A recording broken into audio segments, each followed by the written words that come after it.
Bonjour, aujourd'hui on va parler du banquet de Platon. Mais avant, n'oubliez pas de laisser un commentaire en bas pour me proposer une prochaine œuvre à analyser.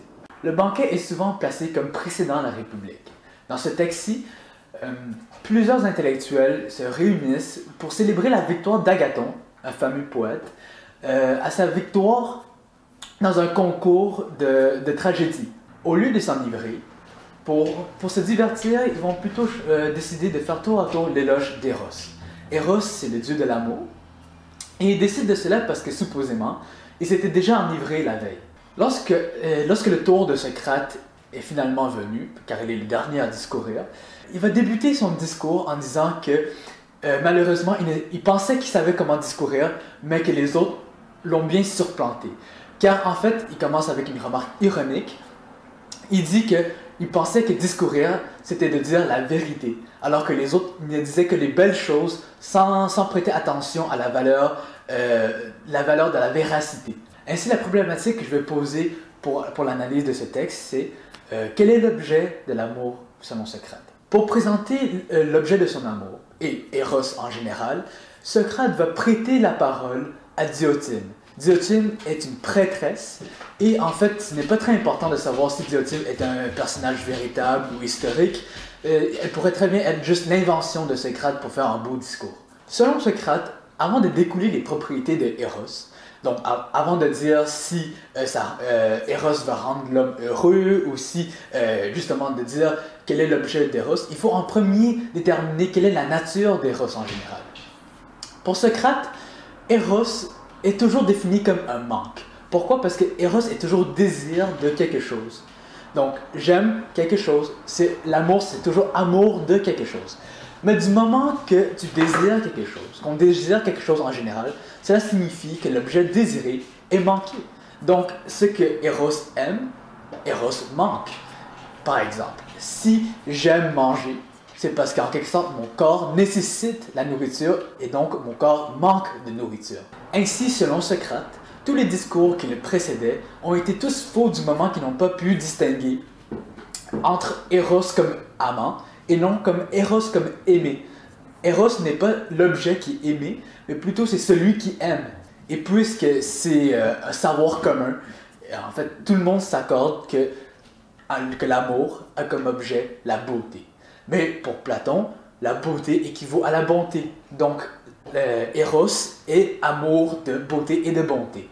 Mais puisque Eros est amour de beauté et de bonté, cela signifie aussi que Eros manque de beauté et de bonté, ce qui fait qu'il aime. Cependant, ce manque peut être un manque qui est présent. Donc, l'amour peut porter sur quelque chose qu'on possède déjà. Par exemple, je peux aimer mon stylo. Mais par contre, j'ai déjà mon stylo. Socrate dit que cet amour n'est seulement possible que dans la mesure qu'il est projeté dans l'avenir. Donc, j'aime mon stylo, pas parce que je le possède entièrement maintenant, mais je l'aime seulement dans la mesure que je veux le garder pour toujours. Donc, l'amour est l'amour de la possession perpétuelle, d'une possession éternelle. Je ne veux pas perdre mon stylo, donc je l'aime. Donc, en général, l'amour est amour de beauté et de bonté pour l'éternité. Ainsi, puisque Eros n'est ni beau ni bon, ça ne veut pas cependant dire que Eros est laid et mauvais. En fait, il y a un intermédiaire entre la beauté et la laideur, entre l'immortalité et la mortalité. Il n'est donc pas un dieu traditionnel comme serait Zeus ou Héra ou Athéna. En fait, Diotime dit à Socrate que Eros est plutôt un daimonium. Donc, daimonium, dans ce cas-ci, est vraiment pris comme le sens de démon. Il est un intermédiaire entre les hommes et les dieux. N'oubliez surtout pas que démon ici n'a pas de valeur péjorative comme il le portera plus tard. En fait, démon veut tout simplement dire intermédiaire entre Dieu et homme. Diotime alors raconte la naissance d'Eros. Bien sûr, il a une naissance parce que c'est un démon. S'il aurait été un dieu, il n'aurait pas eu de naissance car en fait, les dieux sont éternels. Diotime raconte la naissance à Socrate. Il aurait eu comme mère Pénia qui veut dire pauvreté, c'est la déesse de la pauvreté. Et il aurait eu comme père Poros. Poros est le dieu des ressources. Donc, par sa mère, Eros serait un manque continuel, un manque irrémédiable, Mais par son père, il aurait des ressources et il aurait surtout la volonté de combler ce manque. Donc Eros est un manque continuel, mais aussi la recherche continuelle pour combler ce manque. Bref, Socrate nous avertit qu'il ne faut surtout pas confondre Eros, qui est l'amour, pour l'objet de son amour. Donc il y a une distinction à faire entre Eros et l'objet qu'il aime. Par contre, en aimant les belles choses, qu'aime-t-on exactement par cela? Bien, questionné ici par Diotima, Socrate ne sait pas quoi répondre. Il sait seulement répondre par l'effet que l'obtention de l'amour donne.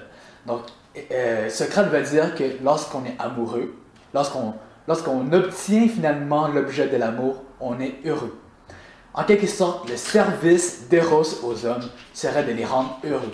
Toutefois, le bonheur est une finalité trop large pour qu'elle puisse définir correctement et précisément l'amour. Car en effet, tous les hommes désirent le bonheur, mais par contre, pas tous les hommes sont appelés des amants. Ainsi, Diotima va donc recourir à une analogie avec la poésie. En effet, de la même manière que poésie en Grèce désignait toute création, donc en quelque sorte la poésie pouvait être la création de souliers, la création de poèmes, comme c'est le cas maintenant. Bref, la poésie désignait toutes sortes de créations. Par contre, les poètes, c'était un nom qui était réservé uniquement pour la création d'hexamètres et de musique, pas mal comme maintenant. Ainsi, de la même manière, l'amour désigne l'amour de bien en général, donc l'amour du bonheur, mais précisément, le terme de amant désigne uniquement ceux qui aiment enfanter dans la beauté, selon le corps ou selon l'esprit. Pourquoi l'engendrement dans le beau? Parce que pour Diotima, l'enfantement est une œuvre divine, et le divin doit être absolument beau. Donc, l'enfantement, que ce soit par le corps ou par l'esprit, est nécessairement dans la beauté. Mais pourquoi l'amour serait engendrement? Parce que l'engendrement, c'est la seule forme pour les mortels de participer à l'immortalité. En effet, puisque nous, on est en perpétuel changement, on va mourir un jour et on veut toujours laisser quelque chose derrière nous qui assurerait une certaine pérennité. En fait, l'amour est désir d'une possession perpétuelle et éternelle. Donc, puisque l'amour est en quelque sorte amour de l'immortalité, et pour nous, les mortels, la seule manière de participer à l'idée de cette immortalité, ce serait l'engendrement. Donc l'amour est nécessairement, pour nous les mortels, amour de l'engendrement aussi. De toute manière, Diotima dit que on ne peut pas vraiment douter de cette hypothèse, parce que c'est la seule manière de rendre compte des actions des hommes. Donc, elle dit que toutes les actions des hommes peuvent être expliquées par cet amour de l'engendrement, de l'amour, de l'immortalité, donc de laisser quelque chose derrière nous. Elle nous dit donc que la raison pour laquelle on laisse des enfants dans ce monde, c'est parce qu'on veut en quelque sorte une perpétuité de notre corps. Ou encore, pourquoi certains artistes font des œuvres, mais c'est parce qu'ils veulent qu'on se rappelle d'eux. Ou encore, pourquoi des hommes politiques veulent en quelque sorte le pouvoir et la popularité, mais c'est parce qu'ils veulent se transmettre dans l'histoire. Mais Diotima fait aussi remarquer que ce désir de l'immortalité ne se retrouve pas seulement chez les hommes, mais aussi chez les animaux. En effet, pour elle, les comportements des femelles qui défendent leurs enfants à tout prix est seulement explicable si on pose d'emblée que c'est pour l'immortalité qu'elles le font. Cependant, pour Diotima, il y a quand même une différence entre l'enfantement selon le corps ou selon l'esprit. Elle dira que les enfants de l'esprit sont plus beaux que ceux du corps, car ils sont plus immortels. En effet, par exemple, l'œuvre de Platon a duré 2000 ans, alors qu'un enfant corporel durera peut-être 100 ans, à peu près maximum. Donc, puisque l'enfant de l'esprit est plus immortel et donc plus beau, plus divin.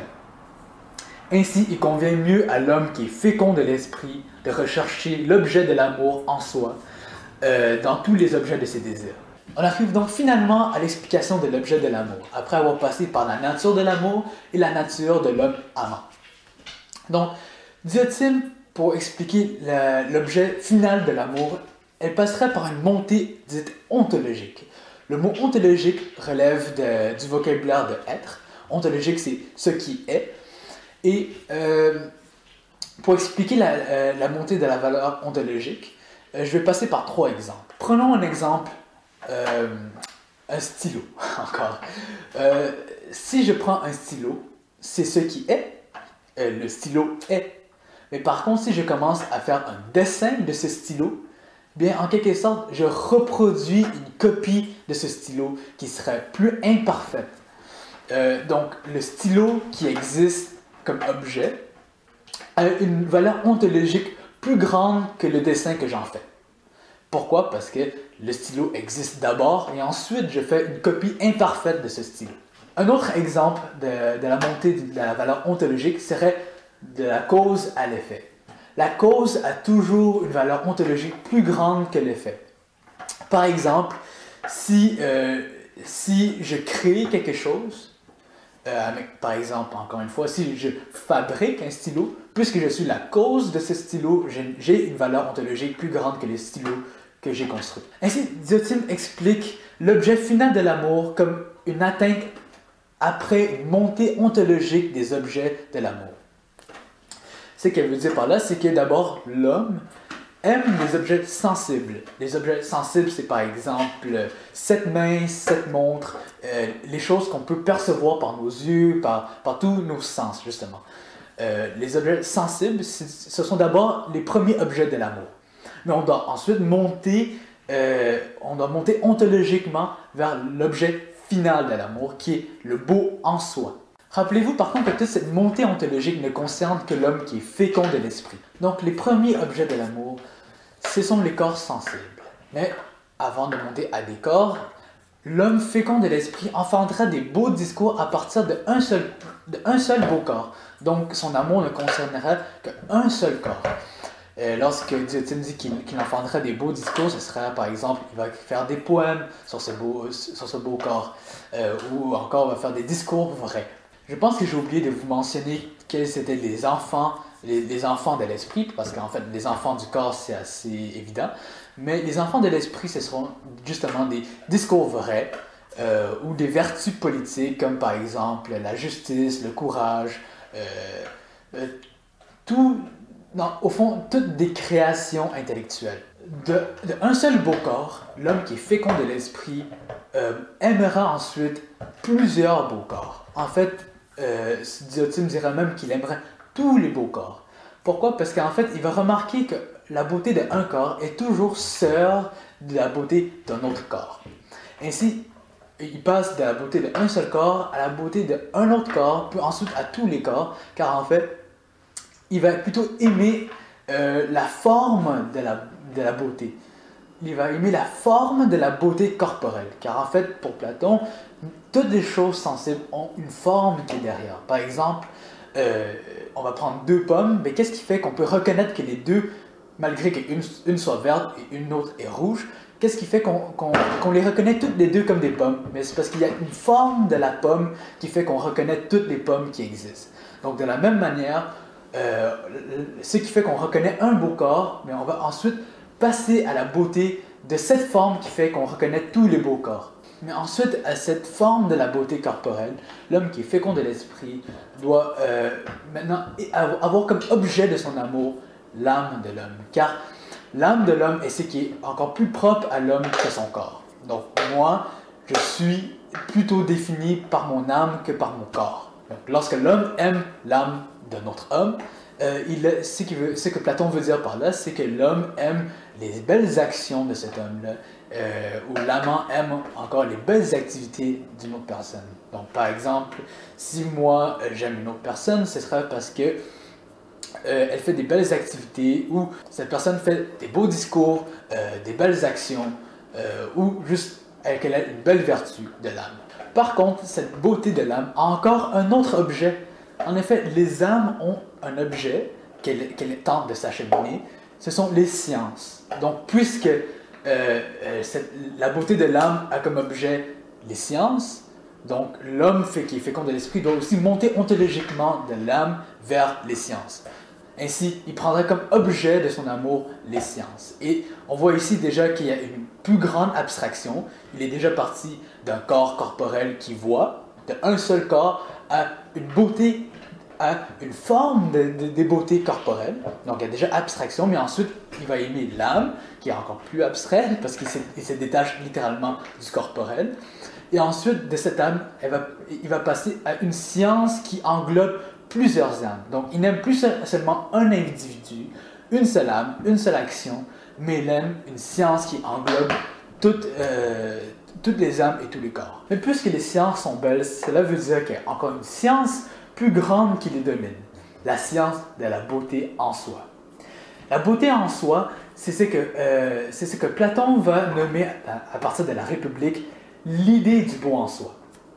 Ainsi, l'objet de l'amour ultime, l'objet de l'amour final de l'homme qui est fécond de l'esprit, c'est l'idée du beau en soi. L'idée du beau est une réalité purement intellective. Donc, par exemple, comme le triangle en soi. Donc, tous les triangles qu'on utilise en mathématiques sont en quelque sorte dérivés de ce triangle en soi. On a l'idée et le concept d'un triangle, et ensuite, à partir de ce concept, on va dessiner tous les triangles et imaginer tous les triangles possibles.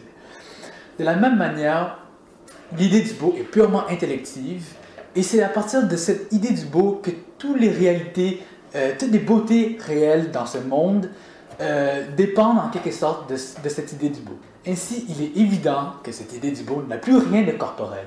Mais Diotime dit aussi qu'il n'y a plus rien de logos. Logos, c'est de la raison, c'est du discours qui atteint une certaine vérité. Donc, en quelque sorte, le logos est en quelque sorte la science. Donc, en quelque sorte, l'idée du beau ne dépend plus de la science. On n'atteint plus l'idée du beau à partir d'une science. Mais par contre, elle est bien la condition de toutes les sciences et de toutes les recherches. Donc, pourquoi l'idée du beau ne dépend plus de notre âme intellective et de notre âme raisonnée? Mais c'est parce que l'idée du beau est complètement autarcique. Elle existe en elle-même et par elle-même. Donc, si elle dépendait de notre science pour qu'on l'atteigne, ça voudrait dire qu'elle n'est pas complètement indépendante. Pour qu'elle soit complètement indépendante, il faut en quelque sorte qu'elle soit séparée de notre raison. Ainsi, l'objet de l'amour est un objet qui est révélé. L'idée du beau, il nous est révélé, c'est une contemplation soudaine et subite et quasiment divine. Ce serait par exemple la fameuse histoire de Eureka. C'est un peu la même chose. C'est après plusieurs années de recherche, des sciences et ensuite de la science du beau en soi, soudainement, la vision du beau en soi va nous arriver soudainement, et c'est une saisie subite de la beauté éternelle, de la beauté en soi, dont toutes les autres beautés sensibles dépendent d'eux. Bref, en résumé, les sciences et les objets sensibles font partie du chemin vers la vision de cette beauté en soi.